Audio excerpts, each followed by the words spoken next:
आपके अम्मी अब्बू भी हैं अल्हम्दुलिल्लाह। हाँ, और अम्मी अब्बू दोनों डॉक्टर हैं जी बिल्कुल। और जब डॉक्टर अम्मी अब्बू थे, हम भाई आजकल तो अवेयरनेस आ गई है कि अब लोग जाने देते हैं इस करियर में।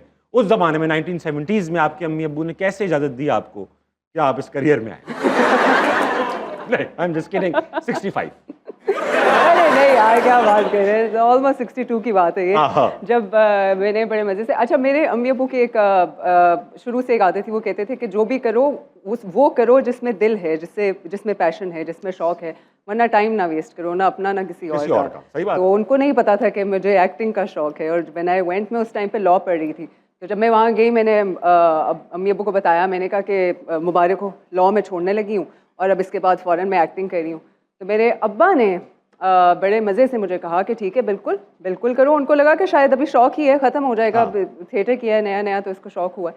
तो मैंने कहा, उन्होंने कहा कि तुम डिग्री कंप्लीट कर लो, उसके बाद you are free to do whatever you want to. तो मैंने कहा लॉ की डिग्री ये ट्रैप होता है। अम्मी अब्बू शुरू में प्राइमरी कर लो, इसके बाद आसानी है, फिर मैट्रिक कर लो, इसके बाद आसानी है, फिर मौत आ जाए बेटा, इसके बाद आसानी है। ये करते रहते हो। मैं समझ गई थी उसी वक्त। मैंने कहा बहुत चलाक हुई, बहुत। मैंने कहा मैं भी कर लूंगी डिग्री, मैं दूसरी डिग्री कर लेती हूँ, लॉ में बड़ा टाइम लगेगा। तो मैंने कहा कि मैं अपना जर्नलिज्म और सोशियोलॉजी में बैचलर्स कर लूंगी, शर्त ये है कि the day I complete my degree you will not stop me. और उन्होंने कहा हाँ हाँ करो बेटा करो। करो। मैंने डिग्री की, I got very good grades.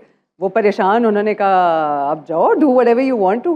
But उनको ये कंसर्न था कि उन्होंने जहाँ उन्होंने मुझे, मेरे पे इतनी शराइत रखी थी कि तुम जाके पढ़ो, पहले पढ़ो और फिर जाओ, वो मेरे सबसे बड़े सपोर्टर्स हैं, मेरे माँ बाप। मेरा ख्याल है मैं आज जहाँ तक जैसे भी पहुँची हूँ तो वो मेरे माँ बाप की दुआ है और उनका सपोर्ट है, और कुछ नहीं।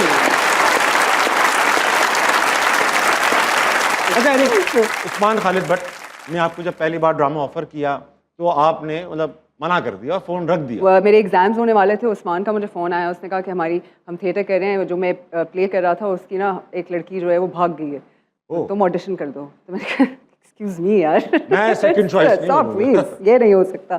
तो उसने कहा कि अच्छा चलो ठीक है, तुम्हारी मर्जी है। मैंने फ़ोन रखा, I don't know what happened. मैंने कहा यार चलो ऑडिशन तो करके देखते हैं, वैसे हो के आते हैं, देख लेंगे क्या होगा। तो मैंने उसको कॉल की, मैंने कहा मैं आधे घंटे में आ रही हूँ। उसने कहा अच्छा ठीक है, फ्रॉम एक्सक्यूज मी कि मैं आधे घंटे में आ रही हूँ। From attitude to gratitude. Oh yes. मैं उधर गई, उनके पास और कोई चॉइस नहीं थी, मैं सेलेक्ट हो गई। और बस बहुत फखर की बात, उनके पास कोई और चॉइस नहीं थी, मैं सेलेक्ट हो गई। ये क्या बात हुई? और बाकी ये सच है, और कोई थी नहीं, उनकी लड़की भाग गई थी 10 दिन में।